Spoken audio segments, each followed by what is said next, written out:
Дараагийн мэдээ. Дорнод аймгийн чой балсан сумын хэмжээнд тарвага бүрэн устж байсныг сумын иргэдийн санаачлагаар сэргээ нутагшуулах ажлыг эхлүүлээд байгаа. За өнгөрсөн жил нутагшуулсан 6 бүл 50 тарвага газар хоорондоо дасан зохицож 60 гаруй болж өсжээ.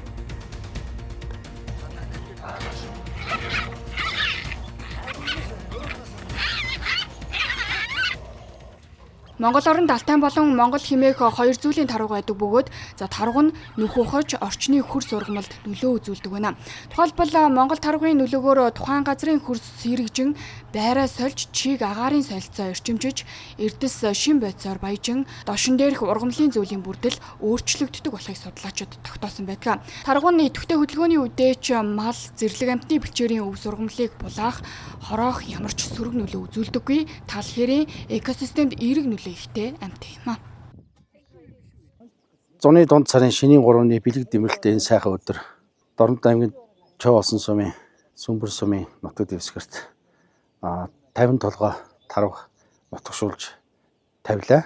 Манай энэ нутаг бол одоо эртнээсээ сайхан тарвагны өлгийн нутаг байсан.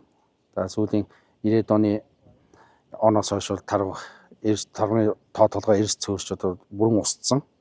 За тэгээд сүүлийн 2 жил одоо нутгийн иргэдтэйгээ хамтарч санаачлаад 2024 онд 50 толгой тарвага нутагшуулсан. За энэ жил тэр 50 толгой тарвага маань 60 гаруй болж өссөн байна. Сүүлийн жилүүдэд энэ Монгол тарвагыг сэргээ нутагшуулах ажил бол бас нэлээд сайн эрчимтэй хийгдэж байгаа.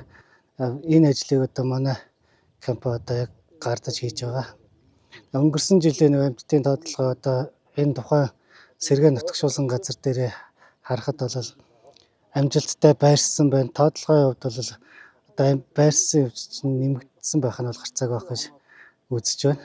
Энэ жилийн авчирсан тарвнууд ч гэсэн одоо энэ орчимд ингээд тасах байхаа гэж би бодож байна. Энэ ажлыг нутгийн захиргааны байгууллагын зүгээс цаашдаа одоо үргэлжлүүлэхийн тулд орон нутгийн хөгжлийн сан болон орон нутгийн төсвүүдээс жилдээ тодорхой хэмжээний төсвийг тавиад иргэдийнхээ санаачлагаар хэрэгжиж байгаа энэ сайн туршлагыг одоо хөрсөн дээр нь буулгаж жил болгон үргэлжлүүлж авч явна гэж бодож байна. Чой балсан суманд тарвага сэргээ нутагшуулах төслийг Наранболд санаачлан 2 дахь жилдээ хэрэгжүүлж байгаамаа. Нутгийн иргэдийн санаачлагаар эхэлсэн тал хэрийн экосистемийг сэргээх хадгалан авч үлдэх энэхүү сайн туршлагыг чой балсан сумын удирдлагаас дэмжиж хамтран ажиллана гэдгийг илэрхийллээ. Иргэжлүүдэд иргэдийн хандвар бус төсвийн байгууллагын хийх ажилд тусгаж хэрэгжүүлэхээр болоод байна.